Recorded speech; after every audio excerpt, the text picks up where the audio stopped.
नमस्कार। 9th class का second chapter socialism in Europe and Russian revolution. हम Russian revolution की शुरुआत कर चुके थे।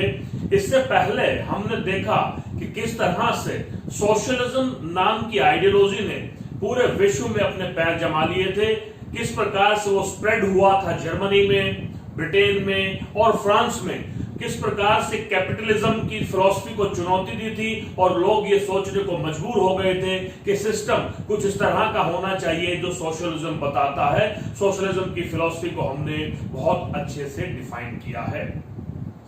जब हम रशियन रेवोल्यूशन की बात करते हैं तो रशिया में जो रेवोल्यूशन हुआ था वो सोशलिस्ट ने ही किया था। सोशलिज्म की वो फिलॉसफी थी जिससे लोग प्रभावित हुए और उन्होंने मोनार्की के खिलाफ और जो लैंडलॉर्ड थे, नोबल्स थे, उनके खिलाफ आवाज उठाई और अंततः रशिया में रेवोल्यूशन हुआ। तो रशिया में जो रेवोल्यूशन हुआ उसमें सोशलिज्म फिलॉसफी का और सोशलिस्ट का बहुत बड़ा हाथ था। तो हम देखेंगे इस चैप्टर में कि किस प्रकार से सोशलिज्म ने रशिया में अपने पैर जमाए पूरे विश्व में प्रसारित होने के बाद। तो 1914 अब देखेंगे, हम शुरुआत करने जा रहे हैं इसकी कि 1914 से पहले रशिया में किसी भी पॉलिटिकल पार्टी को बनाने की सरकार के द्वारा अनुमति नहीं थी, क्योंकि हमने पहले भी पढ़ा था कि वहां पर मोनार्की सिस्टम था। Tsar Nicholas second was the king of Russia and उनके द्वारा जो कॉन्स्टिट्यूशन बनाया गया था, किसी भी देश को चलाने के लिए कॉन्स्टिट्यूशन होता है, रूल्स और रेगुलेशंस होते हैं, उनके अनुसार किसी भी व्यक्ति को कोई भी दल बनाने की, ग्रुप बनाने की, पॉलिटिकल पार्टी बनाने की बिल्कुल मनाही थी। किसी भी प्रकार की यूनियन के लिए कोई भी प्रोविजन नहीं था, कोई भी अलाउड नहीं था कि वो यूनियन या पॉलिटिकल पार्टी बना करके राजा के खिलाफ, किंग के खिलाफ, एडमिनिस्ट्रेशन के खिलाफ, सरकार के खिलाफ अगर वो सहमत नहीं है तो आवाज उठा सके, ऐसा करने की उन्हें अनुमति नहीं थी। लेकिन उसके बावजूद भी वहां के लोगों ने सोशलिज्म से प्रभावित होते हुए कुछ पॉलिटिकल पार्टी सरकार की नजर से छुप करके बनाई। ऐसी एक पॉलिटिकल पार्टी का नाम था 1898 में जिसको फ्रेम किया गया था। यही वो पार्टी थी जिसकी वजह से रशिया में रेवोल्यूशन आया। देखिए, Russian social Democrats workers party, ये वो पार्टी थी जो कार्ल मार्क्स के बताए गए सिस्टम मार्क्सिज्म के अकॉर्डिंग वर्क कर रही थी और धीरे धीरे अपने मेंबर्स को रशिया में बढ़ा रही थी और उसका काफिला बढ़ता जा रहा था। हालांकि वो इलीगल थी, सरकार के द्वारा मान्य नहीं थी, उन्हें किसी प्रकार का भी कोई भी रैली करने की, कोई भी धरना करने की, कोई भी आंदोलन करने की अनुमति कैसे मिल सकती है जब पॉलिटिकल पार्टी फ्रेम करने की भी अनुमति नहीं थी। लेकिन फिर भी वो लोग कुछ एक्टिविटीज करते थे जिसकी वजह से लोग प्रभावित होते थे और उनकी पार्टी को ज्वाइन कर रहे थे। वो न्यूज़पेपर में अपने आर्टिकल्स दिया करते थे, सोशलिज्म के बारे में बताया करते थे, घर घर जाकर के, प्रदेश में जाकर के, इलाकों में जाकर के, अलग अलग क्षेत्र में जाकर के वो सोशलिज्म के बारे में बताया करते थे कि किस प्रकार से हमें रेवोल्यूशन करना पड़ेगा, तभी जाकर के हम राजा के चंगुल से या जो ये सरकार का शोषण करने का तरीका है, एक्सप्लॉयटेशन करने का वे है, उससे बचा जा सकता है। लोगों को मोबिलाइज करने का प्रयास करते थे, स्ट्राइक ऑर्गेनाइज किया करते थे फैक्ट्रियों में जाके। हालांकि जैसा मैंने पहले बताया था कि रशिया में बहुत ज्यादा इंडस्ट्रीज नहीं थी, वहां का जो रेवोल्यूशन था पीजेंट्स के द्वारा किए गए, लेकिन फिर भी जो वर्कर्स थे इंस्टिगेट उन्होंने किया था, ज्वालामुखी को चिंगारी देने वाले वर्कर्स ही थे। 1900 में एक और पार्टी तैयार होती है जिसका नाम था सोशलिस्ट रेवोल्यूशनरी पार्टी। तो धीरे धीरे धीरे धीरे सोशलिज्म अपने पैर फैला रहा था रशिया में और इनकी जो सोशलिस्ट रेवोल्यूशनरी पार्टी थी, इनकी एक ही डिमांड थी कि जो बड़े बड़े लैंडलॉर्ड थे, जो नोबल्स थे, जिनके पास जमीनें थी, लैंड थी, हालांकि आम जन जो था, मैंने पहले भी बताया था, नोबल्स के खिलाफ था और कई बार नोबल्स को मार दिया करता था। लेकिन जो ये पार्टीज आई तो इस पार्टी का मेन डिमांड थी कि नोबल से लैंड को ले लिया जाए और पीजेंट्स में डिस्ट्रीब्यूट कर दिया जाए, क्योंकि more than 85% people of Russia was indulged in agriculture।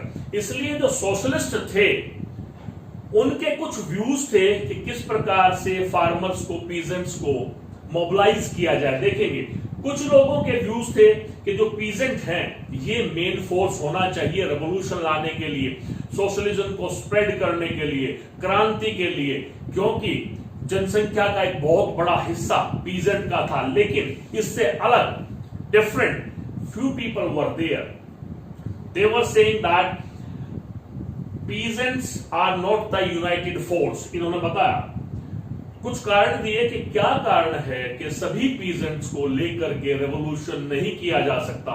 एक समूह कह रहा था, एक ग्रुप कह रहा था कि पीजेंट से रेवोल्यूशन किया जाएगा, दूसरा समूह था वो कह रहा था कि इनमें डिफरेंस है, कुछ लोग अमीर हैं पीजेंट जो हैं, कुछ गरीब हैं, कुछ ऐसे हैं जिनके पास जमीन है और वो कैपिटलिस्ट की तरह वर्क करते हैं, कुछ ऐसे हैं जिनके पास लैंड नहीं है, वो लैंडलेस है और लेबर की तरह काम करते हैं। मैंने बताया they were not united force, who peasants, because some were poor rich, as I told you।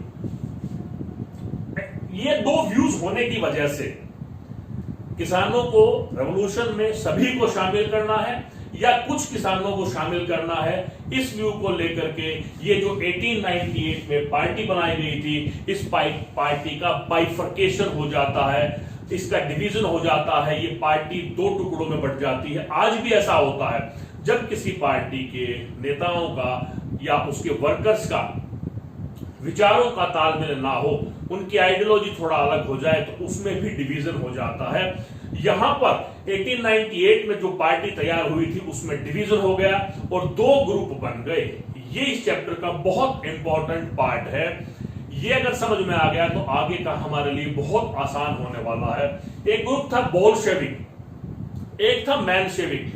ये किस तरह से अलग से देखते हैं? बोल्शेविक जो था ये मेजोरिटी ग्रुप था, मेंशेविक था माइनॉरिटी ग्रुप। क्या मतलब हुआ कि ज्यादा जो सोशलिस्ट थे वो बोल्शेविक पार्टी, सोशलिस्ट जो वर्कर थे वो बोल्शेविक पार्टी में थे, कंपैरेटिवली कम मेंशेविक में थे। इन दोनों में क्या डिफरेंस था, वन बाय वन हम देखेंगे। सबसे पहले लीडर्स की बात करते हैं कि बोल्शेविक पार्टी का कौन लीडर था, तो Vladimir Lenin. See I have written the name. यहां पर हम बात करेंगे अलेक्जेंडर केरेंस्की। ये दोनों लीडर्स हो गए, ये डिफरेंस था। इनके अलावा इनके व्यूज क्या थे, जो ये बोल्शेविक थे या जो लेनिन थे, इन्होंने कहा कि हम सभी के सभी को अपना मेंबर्स नहीं बनाएंगे, हमें हाईली प्रोफेशनल लोग चाहिए जो डिसिप्लिन्ड हों और पूरी तरीके से हमारी आइडियोलॉजी के अनुसार काम करें। दूसरी तरफ मेंशेविक का कहना था कि we should open the door of our party for everyone because we need people. तो this was the ideological difference between these two. तीसरा पार्ट था जो बोल्शेविक थे ये चाहते थे कि सीधा मोनार्की से कम्युनिस्ट पावर को ग्रैब कर लें, मोनार्की से सीधा कन्वर्जन हो जाए कम्युनिस्ट पावर में। जबकि मेंशेविक कहते थे कि नहीं, ये एक स्लो प्रोसेस होना चाहिए, ग्रेजुअल होना चाहिए, जिस प्रकार से फ्रांस में हुआ, पहले मोनार्की से कॉन्स्टिट्यूशनल मोनार्की, रिपब्लिक, फिर वहां डिक्टेटरशिप भी आया, उसके बाद वो रिपब्लिक बना। मेंशेविक का कहना था कि हमें भी धीरे धीरे स्टेप बाय स्टेप चलना है, सीधा सीधा कम्युनिस्ट स्टेट नहीं बनाना है। उसके बाद इन्होंने बताया जो बोल्शेविक थे वो मिडिल क्लास के लोग, जो प्रोफेशनल लोग थे, जिसमें टीचर्स थे, डॉक्टर्स थे, वकील थे, इन लोगों का सपोर्ट नहीं लेना चाहते थे। दूसरी तरफ जो मेंशेविक थे, क्योंकि उनकी पार्टी सभी के लिए खुली हुई थी, वो चाहते थे न केवल मिडिल जो क्लास के लोग हैं उनका, बल्कि वो इंडस्ट्रियलिस्ट और कैपिटलिस्ट का भी सपोर्ट लेना चाहते थे, क्योंकि वो कंट्री को डेमोक्रेटिक वे से कन्वर्ट करना चाहते थे। उसके बाद है क्योंकि ये बहुत लिमिटेड इनके व्यूज थे, इनकी लिमिटेड फिलॉसफी थी, एक ही सिस्टम में चलने वाले लोग थे, इसलिए बहुत सारे लोगों का ये अटेंशन डाइवर्ट नहीं कर पाए या अट्रैक्ट नहीं कर पाए। जबकि मेंशेविक जो लोग थे इनको सबसे ज्यादा कंसंट्रेशन मिला लोगों का। उसके बाद है नो डिबेट। देखिए जो रेवोल्यूशन आया था हालांकि लोग इनसे ज्यादा प्रभावित थे, लेकिन जो रेवोल्यूशन लाने वाली पार्टी थी वो बोल्शेविक पार्टी थी। तो ये कुछ आइडियोलॉजिकल डिफरेंसेस इन लोगों में हुए कि जो 1898 में पॉलिटिकल पार्टी बनी थी वो मेनशेविक और बोल्शेविक में कन्वर्ट हो गई। And Bolshevik was the party who brought the revolution in Russia. देखिए, ये तो हमने बात की डिफरेंसेस की, आप लिख भी लें कि इनमें कुछ सिमिलरिटीज भी थी। अब सिमिलरिटीज क्या थी देखिएगा, एक तो ये सिमिलरिटी थी कि ये दोनों के दोनों ही कैपिटलिज्म के अगेंस्ट थे। ये केवल थोड़ा बहुत सपोर्ट चाहते थे इनिशियल स्टेज पर, लेकिन both were totally against the capitalism. Second common thing between these two groups was both they wanted to change the government। Tsar Nicholas monarchy system को दोनों ही बदलना चाहते थे। और जो तीसरी कॉमन बात थी, हमने पहले भी बात की है कि 1898 में जो पार्टी एस्टेब्लिश हुई थी, दोनों ही पार्टियां उस पार्टी में से निकल करके इन्होंने एस्टेब्लिश किया था। तीन, against capitalism, against monarchy, came out from single party. ये सिमिलरिटीज थी, ये डिफरेंसेस थे। इस तरह से सोशलिज्म अपनी गहरे तक पकड़ बना चुका था रशिया के अंदर। इसके बाद हम लोग करेंगे हालांकि जो एक फर्स्ट रेवोल्यूशन हुआ था 1905 में, जो टर्बुलेंट टाइम जिसको बताया गया है, उसमें ये सफल नहीं हो पाए क्योंकि ये लोग कलेक्टिवली इन लोगों ने एफर्ट नहीं किए। तो इसके बाद हम 1905 रेवोल्यूशन की पहली चिंगारी पढ़ेंगे, उसके बाद 1917 फरवरी, और अंत में हम लोग पढ़ेंगे अक्टूबर 1917 रशियन रेवोल्यूशन की। मिलते हैं अगले लेक्चर में, तब तक के लिए नमस्कार, जय हिंद, जय भारत।